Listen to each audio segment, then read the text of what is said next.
I had to plug myself in. Good morning, everyone. How excited! Oh, I'm double corded here. I got to be careful. I could cause a ruckus.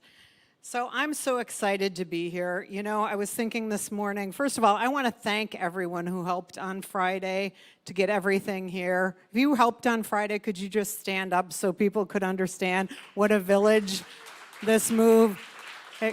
And I was so impressed at the people standing on ladders and Dom and Ben running the wiring, and so we're really grateful to be here. But I was also thinking this morning about how 6 years ago the team that runs this community took over.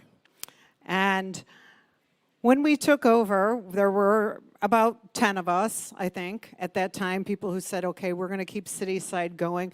One of the things we decided was that we were going to be a community that was based on many voices. And I feel really good about where we're at right now because I think there's never been a time in the world where a community like this has been more needed. And I'm going to talk a little bit more about that, but I just also want to acknowledge everyone who's been here all along. We came through COVID. That was not easy, and I think it's only up from here. So let's dive in. So Nelson Mandela, you all know his story. What you might not know about him is that he went into prison as a very angry human being. He was very angry. And what he said about himself was, I went on holiday for 27 years. I had a lot of time to think about my anger. And you cannot be bitter and have a double victory. So what did he do to change his inner life? He studied all different sources of spiritual inspiration. He pulled from his own African heritage to practice Ubuntu, which is all about communal harmony, shared humanity, and mutual care that really influenced who he became. He also drew on other faiths. He drew on the works of Gandhi and Martin Luther King and a lot of great philosophers and writers. And what did he do within himself to evolve spiritually, to change? He practiced forgiveness and reconciliation. And you can understand how difficult that might have been. But if you've ever seen the movie about him, he basically refused to go after anyone who had mistreated him in the past. He just said, nope, we are practicing Ubuntu here. We are moving forward. And he worked on his empathy and his compassion. And he really worked on creating a platform that was about moral and ethical leadership. And his impact on the world went way beyond South Africa. I think about the people who have been alive in my lifetime, and he's been one of the most impactful people to the world. But he did it by changing his inner life first. And our beautiful music team, sorry for the kind of blurry picture, but I'm like, I can't talk about like looking within yourself without showing the picture of Michael Jackson. But as we sang in the song, I'm looking at the man or woman or person in the mirror, and I'm asking that person to change. Because we can only control our own consciousness. We can't control the consciousness of somebody else. We would love to, wouldn't we? We would just really love to. But we have to start by changing ourselves.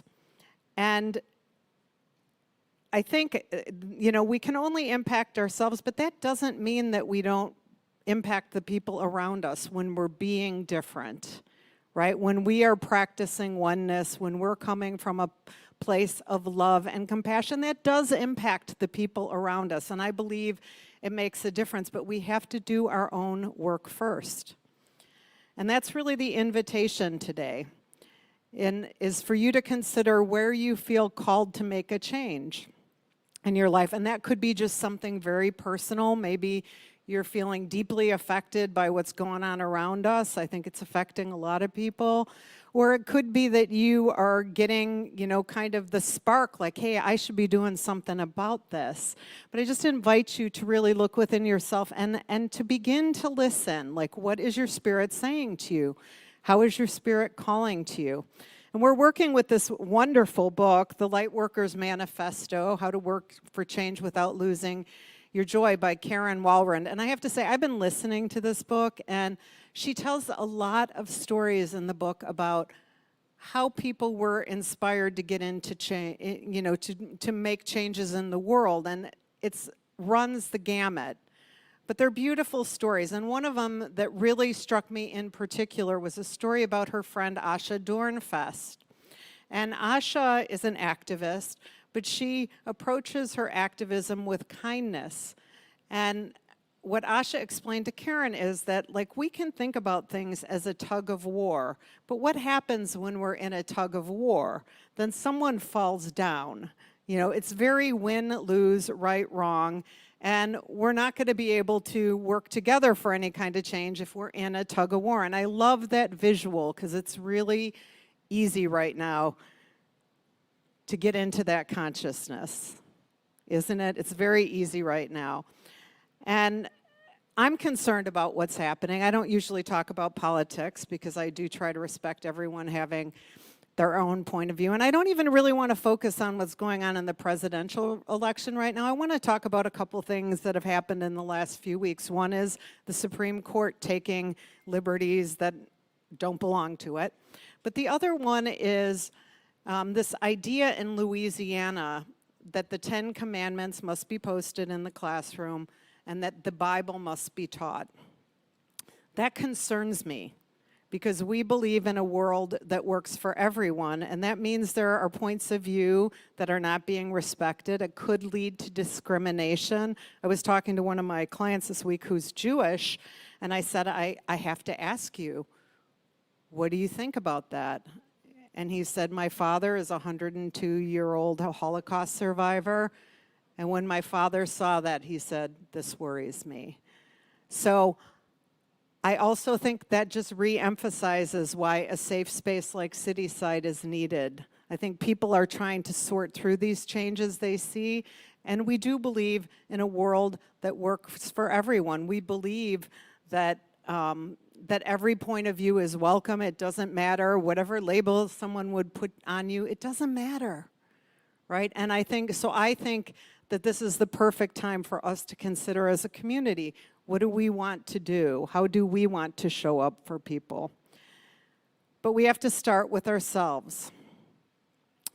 So the thing I also like in this book is she talks about activism, and what she says about it is activism is really about activating your gifts and talents in an area that has meaning for you. We think of activism as only people protesting, and doesn't look very pleasant what happens to them sometimes, right? So it can really feel like it couldn't be something joyful, but real activism is activating your gifts and talents in what is meaningful to you. And it can be very spiritual. If you're out in the world working at something that has meaning for you, big or small. It can just be like, hey, I'm going to be a bastion of kindness. That's going to be my goal. I'm going to go out and be kind to everyone every day. It doesn't have to be elaborate, but it can be spiritual, and it can help us have a feeling of connection and transcendence. So Mina read to us from this beautiful book by Michael Beckwith, Spiritual Liberation. I have the quote up on the screen here. And I'm just going to read a couple lines of this because I want to point to a couple things Michael Beckwith talks about. So your life is as significant as the greatest harbingers of peace. You are cherished by spirit as any avatar, master, or saint who ever walked the planet. When you think and act from a spiritualized consciousness, so that's what we're talking about, making a change, turning within spiritually, you've joined the revolution of values and serve as a beneficial presence on the planet. And what happens then? You begin to prioritize your time differently, you allocate your resources differently, and you use your talents differently. And this is what can give our life a depth of purpose. And it's also important to know, I like the last sentence, the self already contains all that is required for individual and planetary peace. So we are already connected to this spirit. It lives and moves and breathes as each of us. So within that, if we're connected to all this divine intelligence, within you is what's already needed. It's there. It's already there. And so we're going to talk about a few techniques to begin to make change in your life. These are 3 she talks about in the book: clearing, curiosity, and discovery. So clearing. So clearing is all about moving away from your experience everything that is not what you want. And sometimes we think of that as physical clearing, like we clear our space. I got some spaces that need to be cleared at home. I don't know about anyone else. But we also have those spaces within ourselves that need to be cleared. You know, it could be that we're activated and we're fearful, or we're suspicious, or we have a sense of unworthiness or isolation. And so we need to look within ourselves. Self-discovery is essential. And we discover what we need to find when we look within. So how do we start to clear? We observe. We become a self-observer, right? And this, you got to do this in a very non-judgmental way. Don't judge yourself. We all have our closets on the inside that need to be cleaned too. But we observe ourselves without judgment. And we just begin to understand, what are our thoughts? What are our emotions? What are our patterns of behavior? What do we believe is true about life? And we get attuned to that. And then we can make conscious choices. I've also been thinking about just this belief in scarcity in the world. You know, if you think about the tug of war that's happening in our country right now, it's based on a belief in scarcity. It is based on the belief that there's not enough for everyone, or that, hey, I have to protect mine, otherwise you're going to take mine. It's totally a consciousness of scarcity. So I also invite you to just ask yourself, where does that live in me? Right? Where does that live in me? And do I need to take a look at that? Right? Do I need to take a look at that? And how do we practice this? You know, we have our daily practice. Hopefully everyone has a daily practice. If you don't have one, I highly recommend it. But what do? We meditate, we reflect, we contemplate, and we create space to just really come to understand our own inner landscape. Like, where are you really at right now? But don't judge it, just reflect on it. Hey, I'm noticing, like, I'm sort of buying into this trance of scarcity right now. I'm noticing that, like, the words that are coming out of my mouth right now are not so great. You know, whatever it is, right? But we just begin to notice, because that's how we begin to come into alignment. Amit Ray said, self-observation is the first step of inner unfolding. So where are you at right now? What's your awareness about yourself, you know, in this moment? How are you feeling? Do you feel afraid? Do you feel angry? You know, do you feel doomed? Do you feel optimistic? You know, how do you feel? Just check in with yourself for a second. I kind of feel great right now in spite of all this other stuff going on, because I'm so excited to be here and for us to have our own space. But just notice where you are. And you know what? It's not going to be the same every day. What I notice in myself is some days the world is impacting me more than others, or the energy around me. Some days it's just impacting me more, and some days I'm able to just stay focused on my spiritual intention. So just notice where you are. Ernest Holmes said, life waits upon our discovery of natural laws. So we teach, you know, we teach about the spiritual laws here, especially about the fact that we are one with that which created us, and we practice the oneness, and we practice the prayer. But so we discover these laws and principles first, and then we begin to discover our relationship with ourselves. And then we can expand that to those around us. So how do we continue to do that? The next step is curiosity. This is something we can all practice every day. when we practice curiosity, magic happens. And it's a catalyst for our own growth. It could be that we need to get curious about what's going on with ourselves. It could be we need to get curious about someone else's point of view. It could be we need to get curious about what else is possible for us.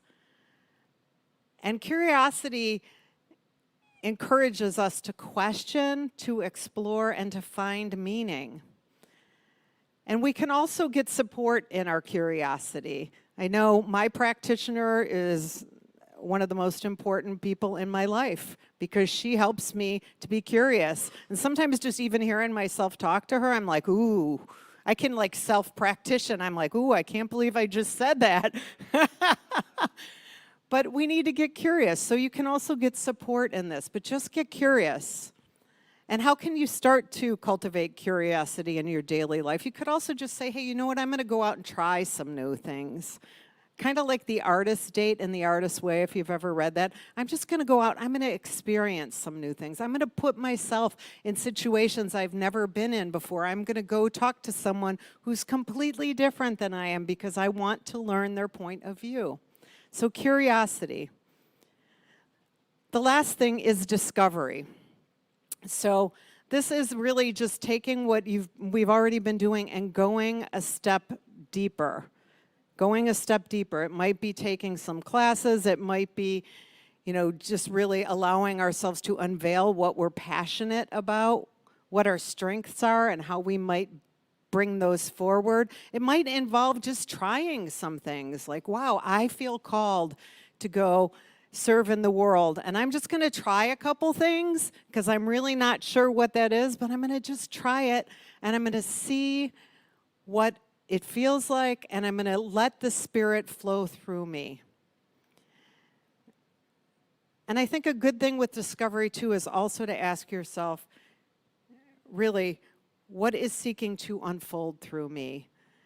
One of the things she talks about in the book we're working with right now also is about journaling. I say all the time when I talk, I should journal more. Who's heard me say that before? But do you know who journaled? Barack Obama. I had no idea. He was a journaler.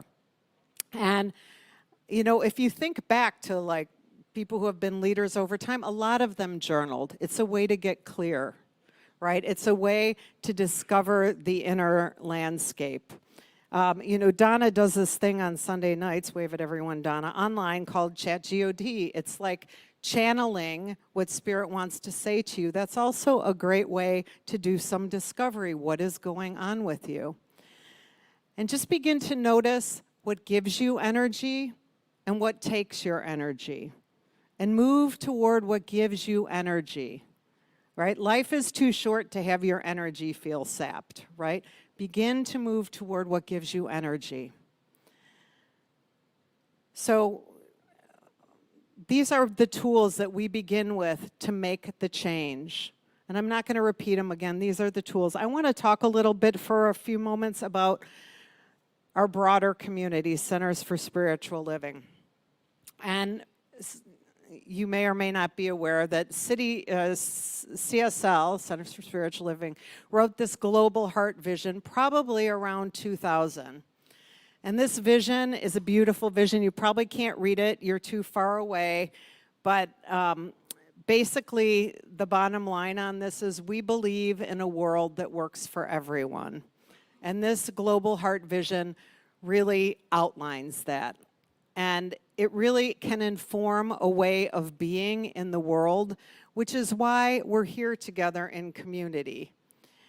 And I would like to invite each of you in this important year, which could be a little bumpy the next 4 months, just to be real, just to really get conscious about how you're holding this vision for the world. It's really easy and tempting to speak out loud right now about what's wrong, but we need to still hold a possibility because it's a long time until the election. A lot could happen between now and then, and even if things go a certain way, you know what? We still have to hold the vision for this. I don't remember when we were growing up that the president was as important as the president seems to be now. I know that sounds like a strange thing to say. Of course, the president was always important, but it seemed like there was more balance across leading and stuff like that, and it wasn't just one voice that was setting the agenda. It was a lot more voices, and so we need to hold the intention for that. So I invite you every day, when you're doing your prayer work, when you're doing your meditation, just begin to envision what we want to call in and hold it in prayer. Hold it in prayer. Hold this possibility in prayer. And when you notice in your mind that you're going to a negative place, right, just reaffirm, like, we know that this is possible. Because I think what we're seeing right now, if you studied history, which I'm not a massive student of history, but what is happening now in the world is very similar to what happened 100 years ago in the world. Just the rise of fascism and things like that. It's very similar. And it's because, you know, social memory or societal memory, it's not very long, right? Most of us weren't alive then, except my client's 102-year-old dad. He was here. But we don't remember what it was like then. You know, and we take our freedom for granted in the United States. So we need to hold a different possibility. And I believe, even if this is bumpy, I think, you know, again, it's scarcity. I need someone else to have my point of view, or I'm not safe, right? Instead of, like, there's room here in this country for a lot of different points of view, a lot of diversity. I mean, let's face it, unless you're Native American, you're an immigrant. Rich has a shirt that says that. And yeah, it's got some interesting reactions to that at the parade the other day when he had it on. But it's true.